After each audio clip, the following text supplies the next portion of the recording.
Hello, my name is Jiso, and I'm reading Master Dōgen's Shōbōgenzō, and we are on Sanjushichi-Bon-Bodai-Bunpo, the 37 Elements of Bodhi. And we are halfway through a massive rant about how lay people can never receive the truth.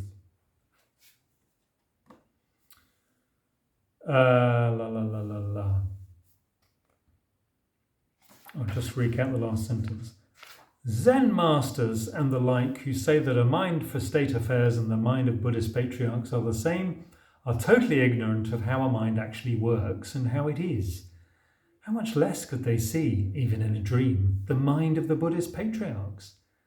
As a universal principle, I recommend King Brahma, King Shakra, human kings, dragon kings, demon kings, and every other kind of king.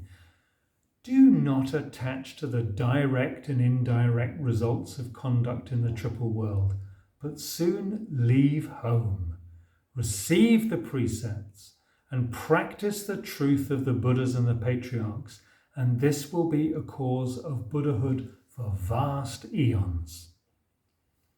Do you not see that if an old man, Vimalakīrti, had left family life, we would be able to meet with one more excellent than Vimalakīrti, that is, Vimalakīrti Bhikksu. Today we are barely able to meet bhiksus like Subhuti, Shariputra, Manjushri and Maitreya, but we never meet half of Vimalakīrti.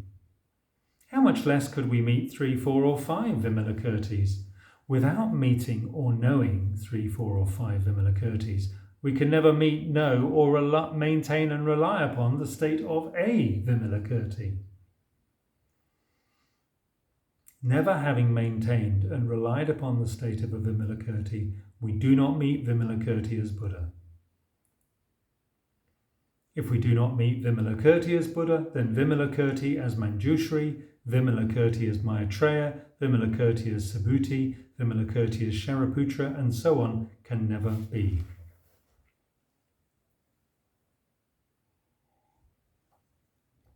How much less? How much less could there be Vimalakīrti as mountains, rivers and the earth, or Vimalakīrti as grass, trees, tiles and pebbles, wind, rain, water and fire, past, present and future, and so on? The reason that such brightness and virtues are not visible in Vimalakīrti is that he did not leave family life. If Vimalakīrti had left family life, such virtues would be present in him. Zen masters and the like at the time of the Tang and Sun dynasties, never having arrived at this principle, have randomly cited Vimalakīrti, considering that what he did was right and saying that what he said was right. These cronies pitifully do not know the spoken teaching and are blind to the Buddha Dharma. Furthermore, many of them have gone so far as to consider and to say that the words of Vimalakīrti and of Shakyamuni are equal. Again, these have never known or considered the Buddha Dharma, the patriarch's truth, or even Vimalakīrti himself. They say that Vimalakīrti's silence in addressing bodhisattvas is the same as the Tathagata's use of silence to teach people. This is to be grossly ignorant of the Buddha Dharma. We can say that they have no capacity for learning the truth. The speech of the Tathagata is, of course, different from that of others, and his silence also can never be like that of other types. That being so, the total silence of the Tathagata and the total silence of Vimalakīrti do not deserve even to be compared. When we examine the ability of the cronies who have conceived that, although the spoken teachings were different, the silences might have been alike, they do not deserve even to be seen as people in the vicinity of Buddha.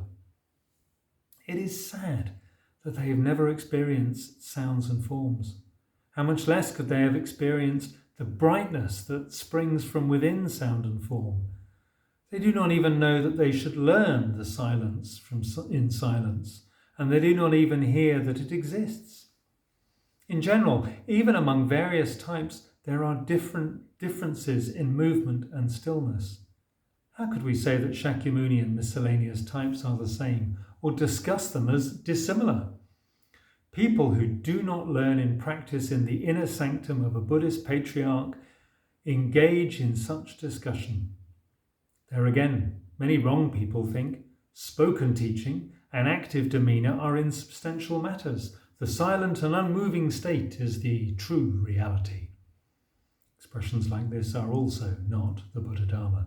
They are the speculations of people who have heard sutras and teachings of Brahmadeva, Isvara, and the like. How could the Buddha Dharma be caught by movement and stillness? In the Buddhist state of truth, is there movement and stillness, or is there no movement and stillness? Do we contact movement and stillness, or are we contacted by movement and stillness? Painstakingly research it in practice. Practitioners of later ages who are present now do not let up. When we look at the great kingdom of Sung today, people who have learned in practice the great truth of the Buddhist patriarchs appear to have become extinct. There are not even 2 or 3 of them. There are only people who believe that Vimalakīrti, being right, had total silence, and that we today who are not totally silent are inferior to Vimalakīrti. They utterly lack the vigorous road of the Buddha Dharma. Likewise, there are only people who think that Vimalakīrti's total silence is just the same as the world-honoured one's total silence. They utterly lack the light of clear discrimination. We can say that people who think and speak like this have no experience at all of learning in practice to see and hear the Buddha Dharma. Do not think that just because they are people of the great kingdom of Sung, they must be of the Buddha Dharma. The reason may be easy to clarify. Right action is the action of a monk. It is beyond the knowledge of commentary teachers and sutra teachers.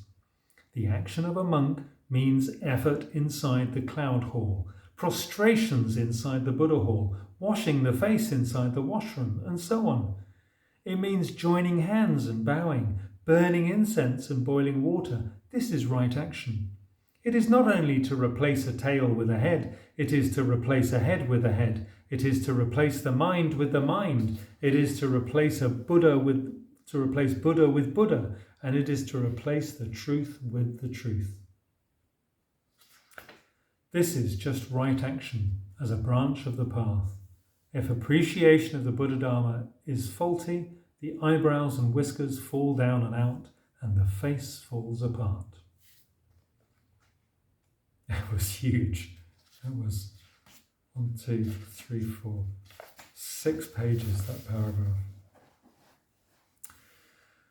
Right livelihood as a branch of the path is early morning gruel and noon rice, is to stay in temple grounds and to let the soul play, and it is to demonstrate it directly upon the round wooden chair.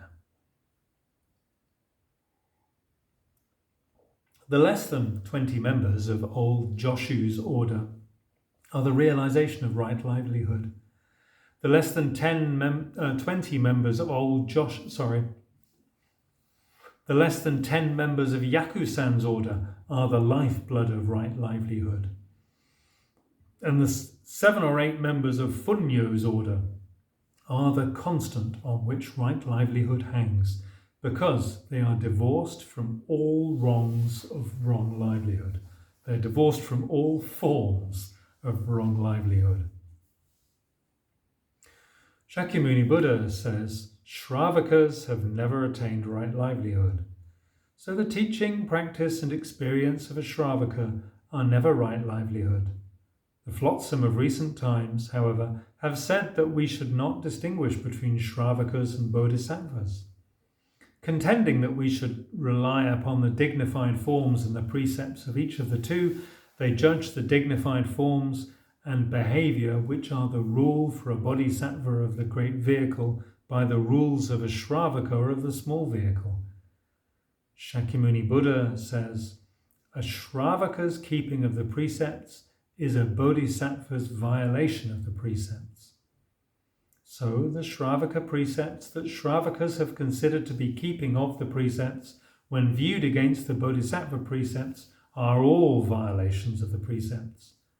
The other practices, balance and wisdom, are also like this.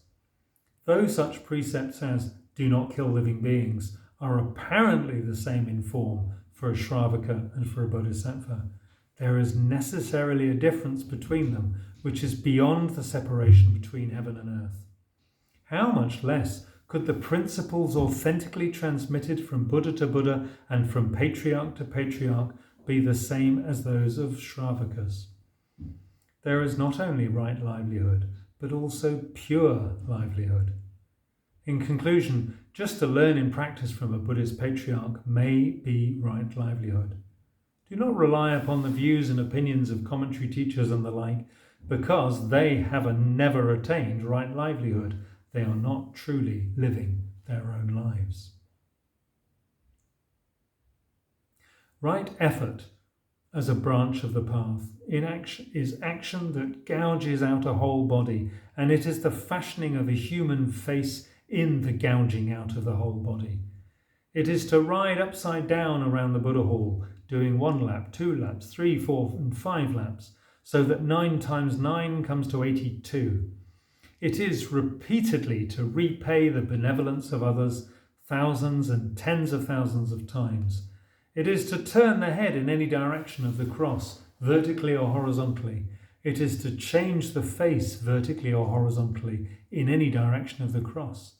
It is to enter the Master's room and to go to the Dharma hall. It expresses having met as Boshu Tai Pavilion, having met as Useki-ri Peak, having met in front of the monk's hall, and having met inside the Buddha hall, there being 2 mirrors and 3 kinds of reflection. Footnote: 2 mirrors suggest subject and object. Their combination results in the undivided reality of the present moment.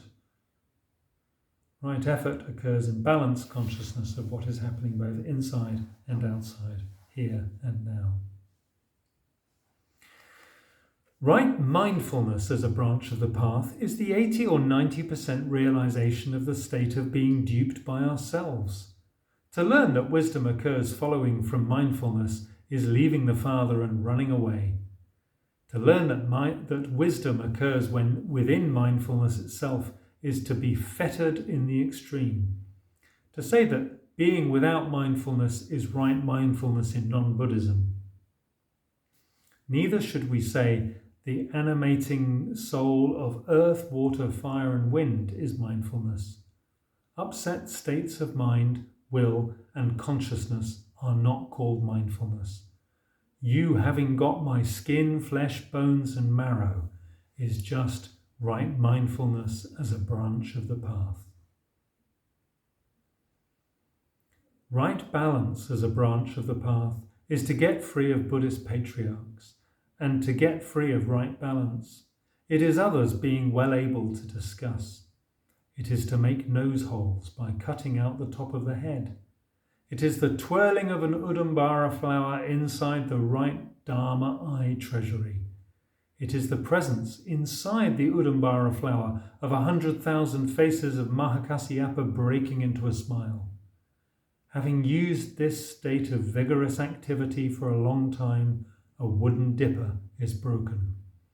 Thus, right balance is 6 years of floundering in the wilderness and a night in which a flower opens.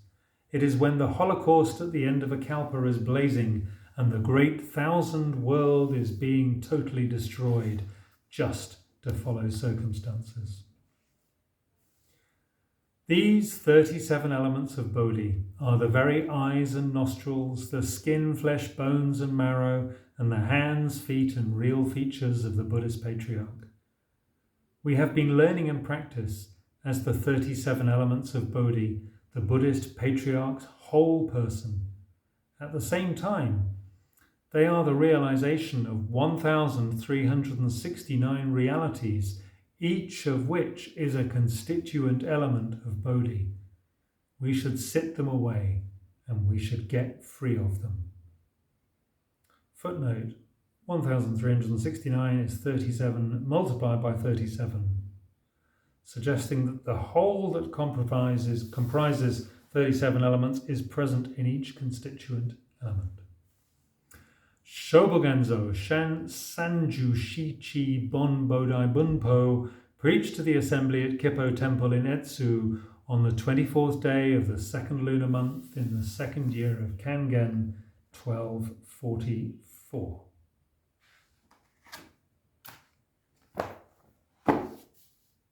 Great. Thanks for listening. Do take care.